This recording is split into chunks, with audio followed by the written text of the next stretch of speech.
Hello ladies, my name is April. I'm the Peaceful Wife. You can find my blog at www.peacefulwife.com. We're going to talk about spiritual authority today.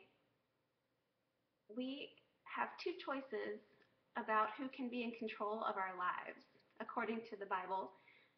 The first is our sinful nature, which we are all born with a sinful nature because we are descendants of Adam, who introduced sin into the world, or the Holy Spirit can control us. Once we give our lives to Jesus, then we have the ability to belong to Him and for His Spirit to control us, and we don't have to be slaves to our sinful nature anymore. We don't have to be slaves to sin. So we actually have a choice at this point. We can choose to sin, but God's desire is for us to obey Him and to honor Him and be full of His Spirit. And the evidence that we have the Spirit of God in our lives is found in Galatians 5:22 through 23. The fruit of the Spirit is love, joy, peace, patience, kindness, goodness, faithfulness, gentleness, and self-control. And so if we are full of God's Spirit, we will have all of those things growing in our life every day. If we do not have those things in our life, then it is our sinful nature that's in control. And the sinful nature,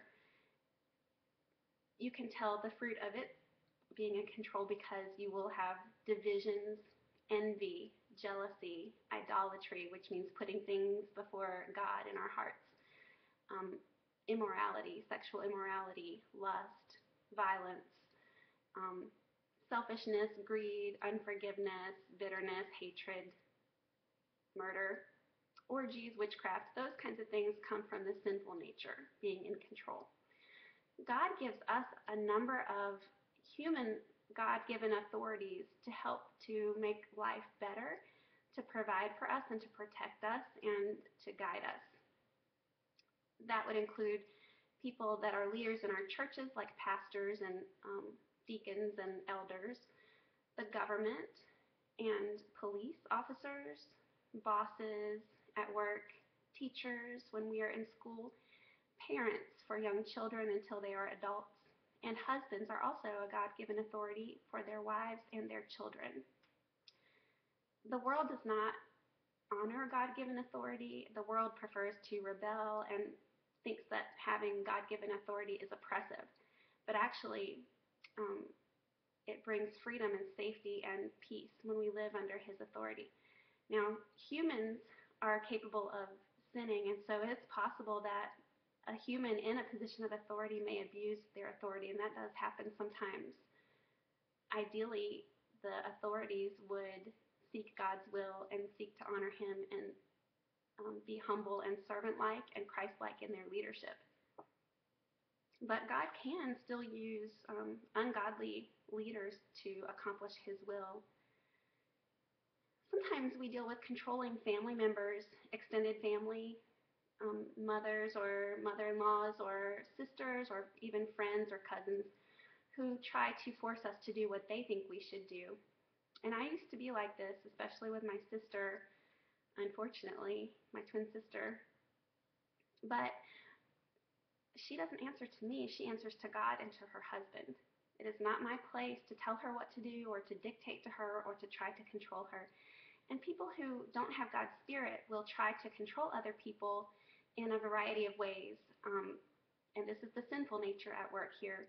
People-pleasing, which is actually idolatry, which is pleasing people before you try to please God. Playing the martyr, acting like a victim all the time, trying to get people's sympathy so they'll do what you want.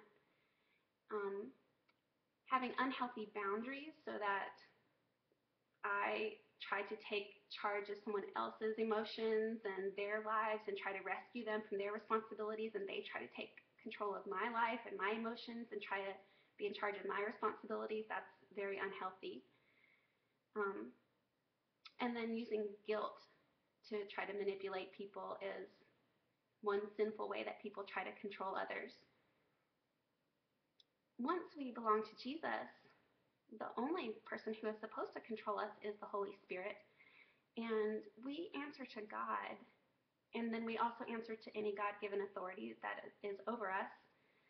So now that I'm married, my main focus is that I please God and that I please my husband. And then, of course, I would seek to honor the government, my boss, other authorities that are over me. Other people can say what they want or can say what they think, but it is not my job to please them. It is my job to love them and to honor and respect them, but it is not my job to please everybody else.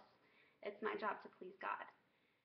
And so, unless my husband or another authority asks me to sin or to condone sin, then I'm going to cooperate with their leadership, knowing that God is going to lead me through them. If you have any questions, let me know again at my blog, www.peacefulwife.com.